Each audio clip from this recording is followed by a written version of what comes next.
उत्तर प्रदेश की 10 विधानसभा सीटों पर होने वाले उपचुनाव और हरियाणा के विधानसभा चुनाव में बसपा प्रमुख मायावती और आजाद समाज पार्टी के सांसद चंद्रशेखर आजाद आमने सामने होंगे।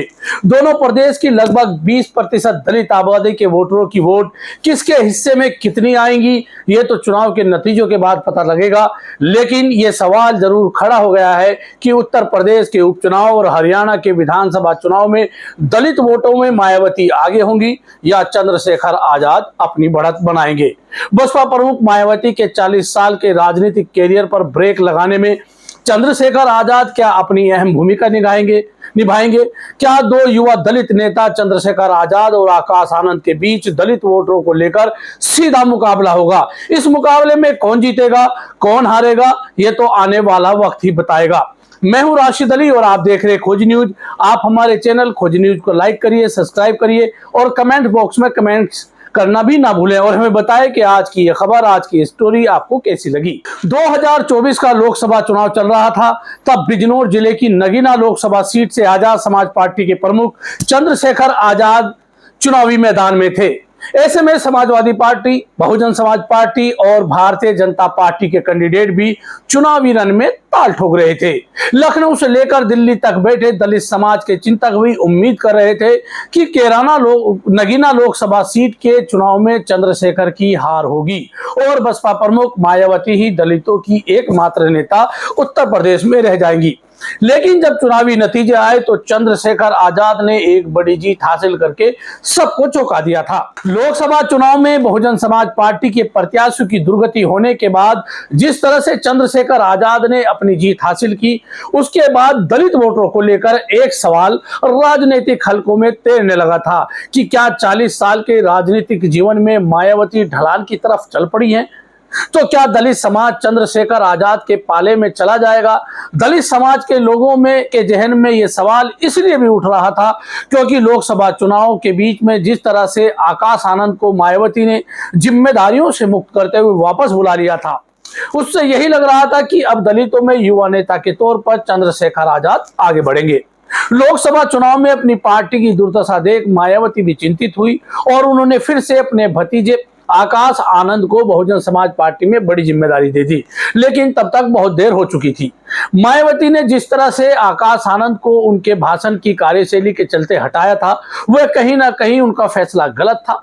बसपा सुप्रीमो मायावती जब राजनीति में उभर रही थी, तब भी उन्होंने आक्रामक शैली के नेता के तौर पर अपनी पहचान बनाई थी। उनके कई नारे राजनीतिक हलकों में बड़े विवादित भी रहे थे। तिलक, तराजू और तलवार जैसे नारे देने वाली मायावती अपने भतीजे आकाश आनंद के आक्रामक रूप के कारण उनको क्यों बैकफुट पर लेकर आई, ये दलित समाज के चिंतकों में आज तक भी इसका संशय बना हुआ है। खैर, चंद्रशेखर आजाद के लोकसभा सांसद बनने और बसपा की करारी हार के बाद उत्तर प्रदेश की 10 विधानसभा सीटों पर उपचुनाव की जब से चर्चा शुरू हुई है, तब से मायावती ने ऐलान किया कि वे भी उत्तर प्रदेश का उपचुनाव लड़ेंगी।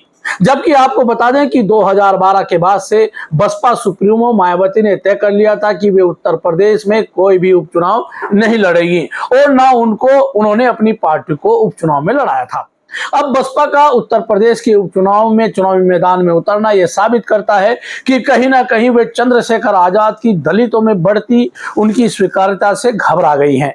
इसलिए उन्होंने दलित वोटों को अपने पाले में बनाए रखने के लिए उपचुनाव में उतरने का फैसला किया है। इसके अलग एक और भी खतरा बसपा सुप्रीमो मायावती को है। चंद्रशेखर नगीना से चुनाव भले ही जीते, लेकिन लोकसभा चुनाव में जिस तरह से दलित वोटों का एक बड़ा हिस्सा इंडिया गठबंधन की तरफ गया, खासकर कांग्रेस नेता राहुल गांधी को लेकर दलित वोटरों ने इंडिया गठबंधन को वोट किया, उससे भी कहीं ना कहीं बसपा प्रमुख डरी हुई हैं क्योंकि उन्हें पता है दलित वोटर पहले कांग्रेस का वोट बैंक रहा है। इसलिए एक बार अगर कांग्रेस की तरफ दलित वोट ट्रांसफर हुआ तो फिर मायावती की तरफ लौट कर नहीं आएगा। बसपा प्रमुख की करारी हार लगातार 2012 के बाद से जारी है। वर्तमान में बहुजन समाज पार्टी का केवल एक विधायक है। लोकसभा, राज्यसभा में बसपा का कोई भी प्रतिनिधि नहीं है। अब सवाल ये उठता है कि मायावती चंद्रशेखर से क्यों डरी हुई है।